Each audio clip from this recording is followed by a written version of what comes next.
Welcome to Stand Up Memories. I'm Peter Bales. This is Jackie the Joke Man Martling. I've never gotten this far before without being interrupted, but we have a terrific... And now people know what it's like when you don't get interrupted. The show sucks so far. Yeah, I got off to a Rob, we would like to introduce our guest.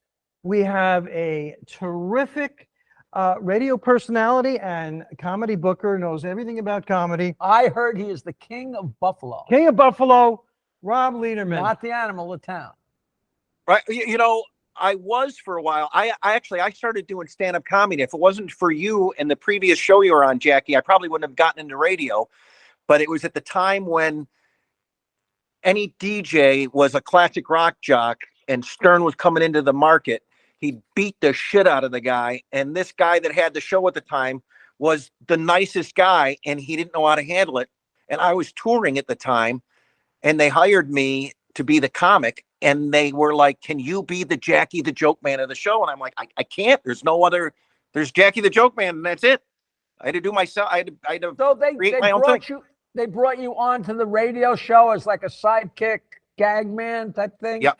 Yeah. And this is in Buffalo we're talking about.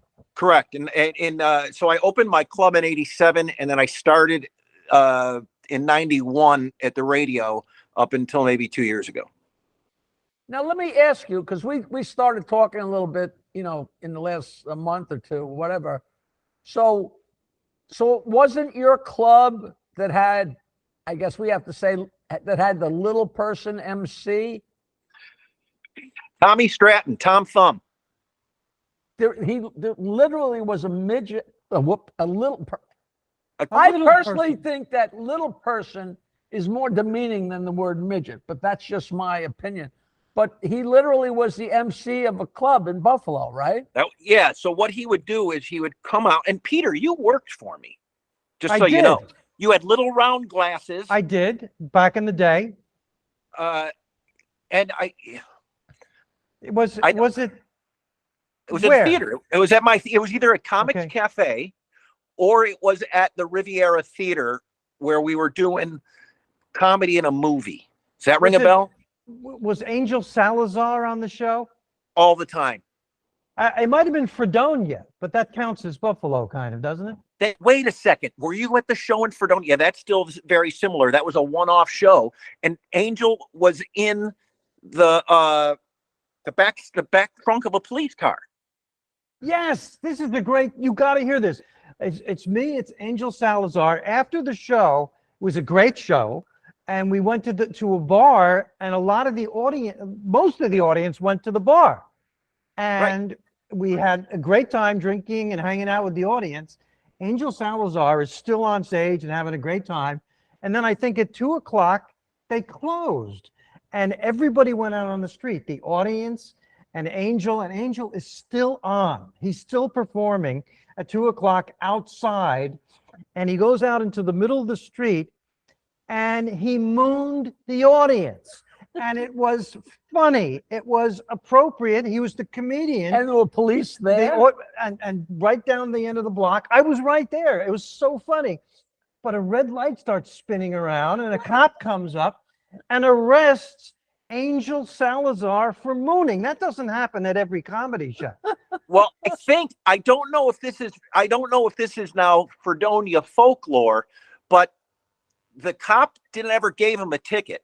The cop kind of knew what was going on, knew all the people at the show. Like the guy that was the head of the hospital was drinking with Angel after the show. And if I remember, the cop put Angel in the trunk of the car as a joke. And when he opened it up, Angel came out naked. I don't know if that's folklore or not. That might be a Fredonia folklore, because I have a memory of coming up with $50 to get Angel out. And they said, we know he's not coming back. But that's what he would have been fined. He would have been fined anyway, $50. I was called before the board of Michigan State University, and they let me off easy, but I was going to be thrown out of college spring term of 1967 for mooning on the steps of Cowles House, which was the president of the university's home. And So the mooning stuff just is, it's people see it as disgusting or they see it as funny. I don't know how you cannot see that as anything but funny. Right? Well, and to know that somebody took that, and then when you were in school, you remember when it was called pressing the ham? And Right, you'd well, shove your ass pressing against the window in a up car. against the window, The right? ham. It's called pressing the ham. Oh yeah, Preston. Yeah, that's, you know, when I was in college, you know, Jesus. Take the children out of the room. Because by the time of the 70s, when I was in college at Northwestern, it was called streaking, which became No, huge. Streaking. streaking was running with your clothes off. No, with your running with your clothes off. It But wasn't. that was when I different was from in mooning. college. When I was in college I think maybe 1970 or something like that. That wasn't the mid set. That was early, because I did it. I distinctly remember stripping and running in the days so long ago that McDonald's in the winter, it wasn't a place. It was still a walk up and buy hamburgers. And in the winter, they had like plastic, you know, screens around for the people waiting in line. And I literally ran up and banged on the plastic screen, and all the people waiting for the hamburgers turned around. And I was like, ah, you know. When Jackie did it, they didn't call it streaking yet. They called it one lonely guy naked. Oh, who's a pervert. That is so true. But it became streaking. And I did it, but I did it in a group of 50, and it seemed appropriate, and it was. Well, there was a guy. Oh, is that the one you got the trophy for littlest? It was a It was pin. the middle It wasn't of a the winter, trophy. It for was a God's pin. sake. It was like a collar pin. Now wait, we brushed right by Tom Stratton. There really was a little person. Yeah, so here's how he would come out. He would come out with a briefcase. I don't know if you remember this, Jack. He would come out with a briefcase. He would put the briefcase on the stool, open up the briefcase, take out a phone book, drop the phone book on the floor, and then stand on the phone book and start performing. That's funny. You know, we had a group of people a couple of weeks ago, all guys from like 1980, but from the comic strip, and a whole bunch of people. But Joey Novick told a story that I didn't remember. He said that me and him and Billiam Cornell were going up to Buffalo, and he told us his opening line. And me and Billiam, just breaking his balls, said, "You can't say that. That's Harry Smith's joke," or something like that. So Joey's all bent out of shape and he's freaking out. And then we're in the green room, and I guess I had worked the club before. And I said to him, "Joey, I'll tell you what. If a midget walks through that door, you can do the joke." And then the guy came through the door and Joey's head exploded. Now, I don't remember that story, but he was a brand new guy.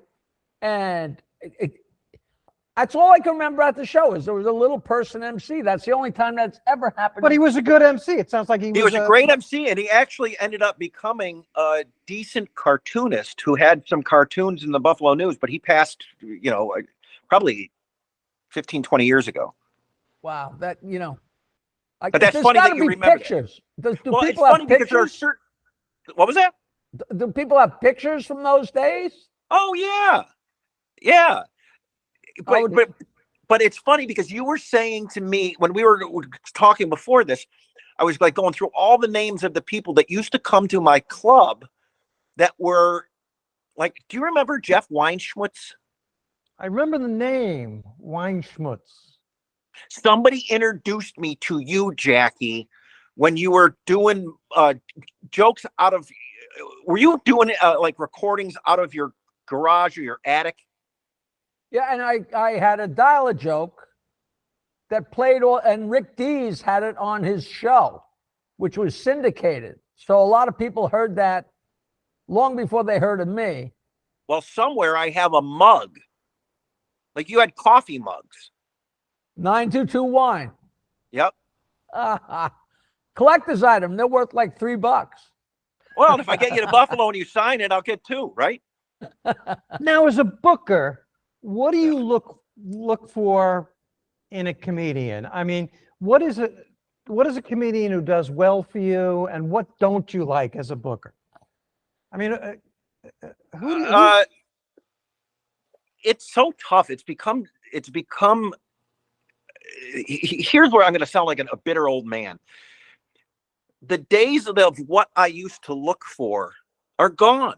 So, I've got this special. I've been on the Tonight Show. I've been on it means nothing anymore. It's this guy's got 200,000 followers. He's been doing it for 6 years, and he comes into the club and he sucks, but he sells out. One laugh. People have 7 million followers on Twitter, and they get booked, and then I've had club owners yell at me like, "What is it with these guys with all these followers, and they have a special on Amazon, and they're not funny?" Don't ask me. I'm not the one that books them. But how do you judge? You gotta. You know what I do is when I get one of these a YouTuber or somebody that says, I'm a stand-up comic and I go and I look where they were at the week before they contacted me, and then I contact that club or theater and say, tell me about it. Like, we had a guy that we're ready to book. He would have sold out like this. Nobody knew who he was. I never heard of him. I went to a couple videos. It was stupid, very amateur. But he sold out a theater of 800 seats the night before. And I call the theater and I'm like, so can you tell me about how the show was? And he goes, it was all right, but he only performed for like 25 minutes. And I go, you're kidding me. He goes, no, he said that's all he had, but nobody seemed to care. They were all happy with it. And he was selling. That's what I was going to say. Sometimes I've seen these influencers do bad shows because they're not acts, but the audience still leaves happy. Like, we wanted to see him. Because they saw the famous guy that they knew. It's the same old, but basically it's got to go back to, if you want to work my club, send me a tape. Let me see you make people laugh for 10 minutes. Or I get too, I'm way too scared now to bring in anybody that I don't bring in anybody new anymore, really, to headline, because it's too much of a risk. Sadly, I don't do open mics anymore. We used to have open mic night. I don't do open mic nights anymore because I couldn't handle seeing people out going, no matter how many times you told them it's open mic night, they'd come up to me at the grocery store. Oh, we were at your club on Thursday night. Oh, how was it? Man, the first 10 guys sucked. And now I'm like going, this is not the word I want around the streets. So I got rid of it, and I'm only going by off what people say, other comics. Hey, use this guy. Other than that, it's just different. I have a little surprise for you.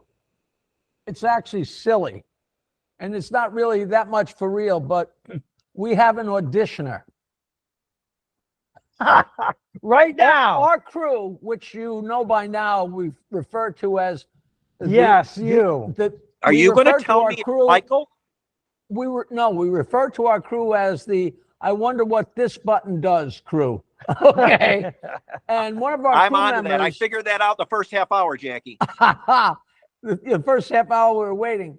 Well, one of the members of the crew, I got word today that he wants to tell me a joke.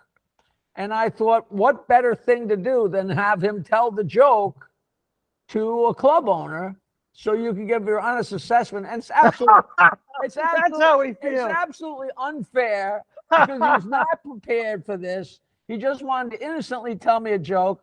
But being the dick that I am, we would like to introduce 1D. This comic's he goes by the name 1D.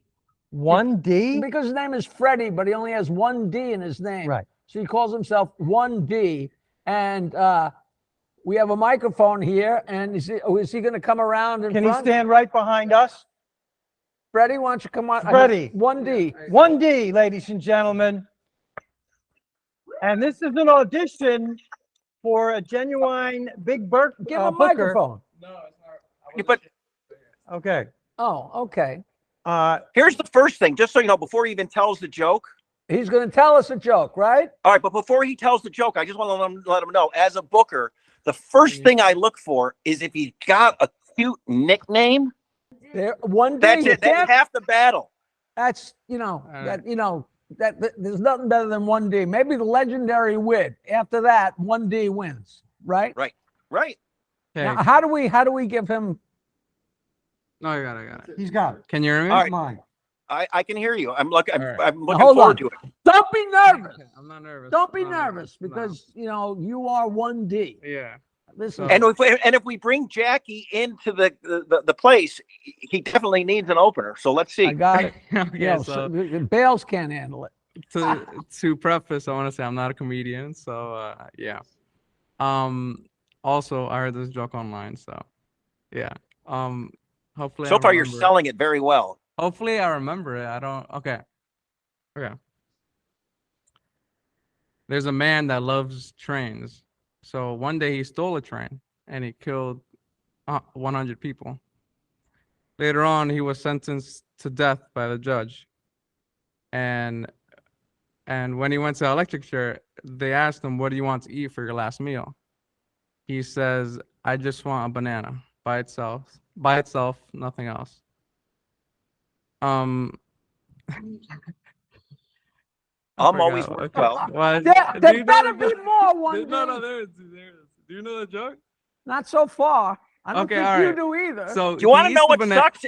You want to know what sucks is the way the comedy is now. This motherfucker probably has merch that says on it. So I am intrigued. I do want to hear the end of the joke. So he eats a banana and he goes to an electric chair. The officers pull the lever and he survives. They're all like baffled and say, why is he alive? And they go, and the lawyers go back to the judge and say, technically he served his sentence because they, pulled the electric chair. He gets out, he steals another train. This time he kills 500 people. And the same thing happens again. They say, what do you want to eat? And he says, a banana by itself, nothing else. And he goes, same thing, electric chair, and he survives. And he does the same thing again. He kills 1,000 people this time. And he goes back to the chair, and the warden asks, who the hell is giving this guy bananas? And no. The warden gives him This can't be real. the warden gives him steak and eggs, and then they pull the lever, and he survives. And the warden says, who's giving this guy bananas? And the officer says, no, he's just a bad conductor. All right, listen. Let me let you know how many At sharp Rob's objects Comedy I have Playhouse in around me. Buffalo. Is it Rob's Playhouse? Not anymore. Not Not after after that that. joke. Good job, 1D. You're on your way. 1D, you're double D now. That was just fun for the crew because they did such a crap job of getting this going that I thought they should be rewarded. Well, I'm fixing my mic. and I think that keeping that level of that crap level worked perfect. So Well, his hands didn't Some shake. people in the back are saying they didn't even understand the joke.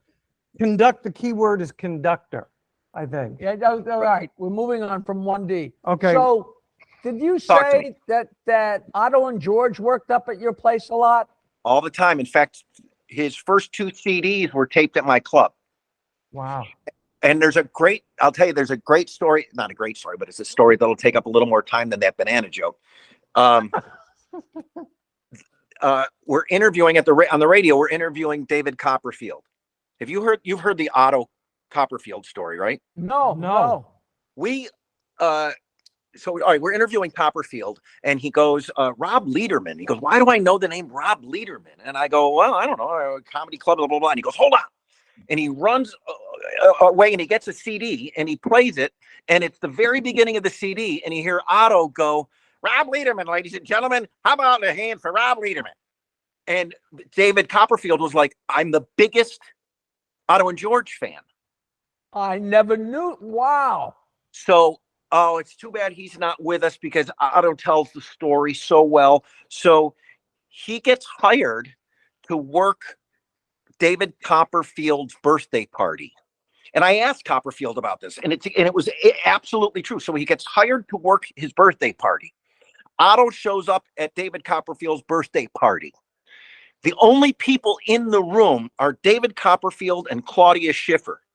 They're at a dining room I got to table. stop you because we have people watching, people that don't know Otto and George was an amazing act. Otto was the comic and his puppet was a ventriloquist dummy named George. And they were so outrageous and outlandish and filthy. And I'm sorry, I just need to say that Oh, so people. I mean, the dude would close his show by doing an impression of JFK, and then the half of the dummy's head would flop. Yes. I still can't get over that. So he's talking to. So he has to put his foot on a dining room table and put the dummy on his knee and do his act. And we all know, I mean, you know, his act is, and it's just David Copperfield and Claudia Schiffer sitting at the dining room table for his birthday party. And that's all he wanted, Otto. I'm sure he paid him a fortune. I'm sure.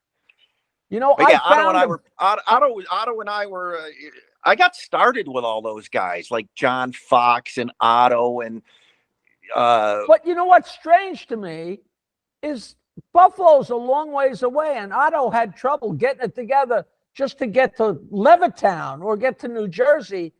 How was he managing to get on the plane and get to Buffalo, or was he driving? He always had Lampanelli used to drive him, would open for him sometimes. Chip Scooney? Chip Cooney. Chip Cooney, yeah, Don Ippolito, Yeah. right. With the when he takes the right. And they would drive him and kind of babysit him. Priceless. But he would That's stay at my priceless. house. But Otto would come and stay at my house. So we you know, once he got there, you know, I just babysat him. But As best you could. I know. yeah. We are almost out of time. Okay. Do we want to touch on the story about the radio, or is that a hands-off deal? No, it's up to you. Doesn't I personally do not find that story, I don't find it offensive. And I guess it is, but I'm not sure why. But just, I don't know how well Peter, just explain to Peter what got you fired from the radio. Sure.